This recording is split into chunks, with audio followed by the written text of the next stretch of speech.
ஓம் ஸ்ரீ சாய்ராம். சாய்பாபா ஏன் உங்களை சோதனை செய்கிறார்? இதன் உண்மையான காரணம் என்ன சாய்ராம்?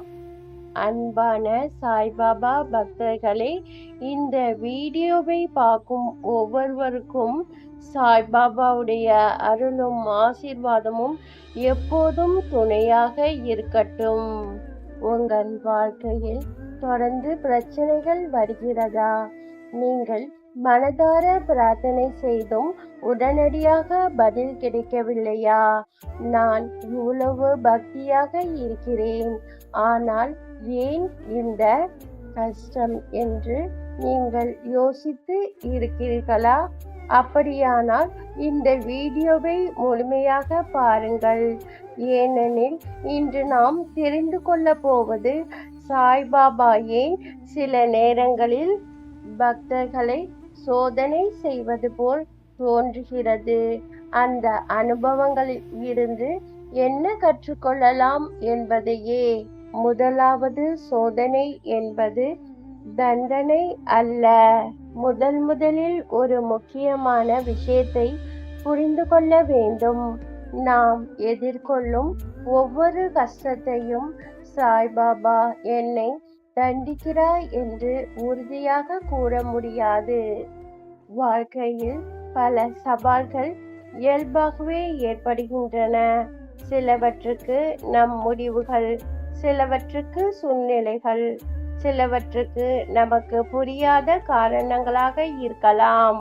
ஆனால் பக்தர்கள் பலர் நம்புவது என்னவென்றால், அந்த சவால்களின் நடுவிலும் பாபா நம்மை தனியாக விடுவதில்லை. இரண்டாவது, பொறுமையை வளர்க்க சாய்பாபா அடிக்கடி கூறியதாவது பக்தர்களுக்கு நினைவு கூறும் 2: நம்பிக்கை, பொறுமை. நம்பிக்கை மட்டும் இருந்தால் போதாது, பொறுமையும் இருக்க வேண்டும். விதையை விதைத்தவுடனே மரமாக மாறாது. அதுபோல் இன்று செய்த பிரார்த்தனைக்கு நாளையே பதில் கிடைக்க வேண்டும் என்று எதிர்பார்க்க முடியாது. சரியான நேரம் வரும் வரை காத்திருக்க வேண்டும். மூன்றாவது, நம்பிக்கையை உறுதிப்படுத்த வேண்டும்.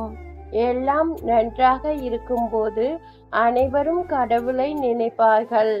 ஆனால் வாழ்க்கை கடினமாக இருக்கும் நேரத்தில் நம்பிக்கையை தக்க வைத்துக் கொள்வது பலருக்கு சவாலாக இருக்கும்.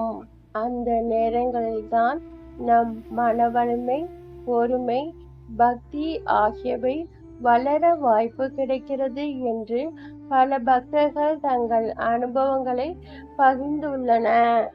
நாலாவது, சரியான நேரம். சில நேரங்களில் நாம் கேட்பது நல்லதாக தோன்றலாம், ஆனால் அது அந்த நேரத்துக்கு பொருத்தமாக இல்லாமல் இருக்கலாம். ஒரு சிறிய குழந்தை கூர்மையான கத்தியை கேட்டால் நல்ல பெற்றோர்கள் உடனே கொடுக்க மாட்டார்கள். அதுபோலவே நாம் விரும்புவது எப்போதும் உடனே கிடைப்பதற்கான காரணம் நமக்கு தெரியாமல் இருக்கலாம். ஐந்தாவது, உள்ளார்ந்த மாற்றம். சில சவால்கள் நம்மை உடைக்க அல்ல, நம்மை மாற்ற. நம் அகந்தையை குறைக்க, பிறரின் துன்பத்தை புரிந்து கொள்ள, நன்றி உணர்வை வளர்க்க, அன்பாக வாழ கற்றுக்கொள்ள. ஆறாவது, பக்தர்களின் அனுபவங்கள். பல பக்தர்கள் கூறும் பொதுவான அனுபவம் என்னவென்றால், கஷ்டத்தில் இருந்தபோது ஏன் இது நடந்தது என்று புரியவில்லை. ஆனால் சில ஆண்டுகள் கழித்து பார்த்தபோது அதனால்தான் நல்ல மாற்றம் ஏற்பட்டது. இது அனைவருக்கும் ஒரே மாதிரியாக இருக்கும் என்று சொல்ல முடியாது. ஒவ்வொருவரின் வாழ்க்கை பாதையும் அதை சொல்ல முடியாது. ஒவ்வொருவரின் வாழ்க்கை பாதையும் வேறுபட்டது. ஏழாவது சோதனை நேரத்தில் என்ன செய்யலாம்? தினமும் மன அமைதியுடன் பிரார்த்தனை செய்யுங்கள். நல்ல செயல்களை தொடருங்கள். யாருக்கும் தீங்கு செய்யாத வாழ்க்கை வாழ முயலுங்கள். பொறுமை இழக்காமல் இருங்கள். தேவையானால் குடும்பத்தினர், நண்பர்கள் அல்லது நிபுணர்களின் உதவியை பெறுங்கள். பக்தி மற்றும் நடைமுறையில் முயற்சி இரண்டும் இணைந்து செல்ல வேண்டும்.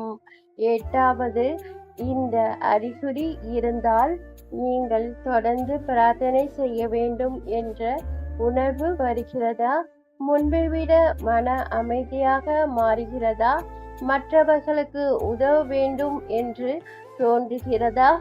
இவை பல பக்தர்கள் தங்கள் ஆன்மீக வளர்ச்சியின் ஒரு பகுதியாக கருதும் அனுபவங்கள். முடிவுரை: அன்பான பக்தர்களே, வாழ்க்கையில் வரும் ஒவ்வொரு கஷ்டத்தையும் இது கண்டிப்பாக சாய்பாபாவின் சோதனை என்று உறுதியாக கூற முடியாது.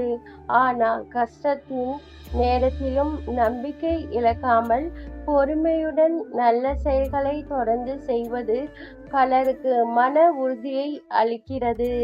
சாய்பாபாவின் நம்பிக்கை மற்றும் பொறுமை என்ற போதனைகள் இன்று வரை கோடிக்கணக்கான பக்தர்களுக்கு ஊக்கமாக இருந்து வருகின்றன.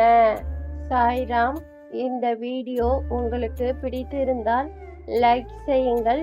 உங்கள் அனுபவத்தை கமெண்டில் பகிருங்கள். மேலும் இது போன்ற சாய்பாபா ஆன்மீக வீடியோக்களுக்கு எங்கள் சேனலை சப்ஸ்கிரைப் செய்யுங்கள். சாய்பாபாவுடைய அருளும் ஆசீர்வாதமும் உங்கள் குடும்பத்தில் என்றும் நிலைத்திருக்கட்டும். இந்த பதிவை பார்க்கும் அனைவருக்கும் நன்றி, வணக்கம். அனைவரும் நம்புங்கள், உங்களுக்கு நல்லதே நடக்கும். ஜெய் சாய்ராம். அல்லாஹ் மாலிக்.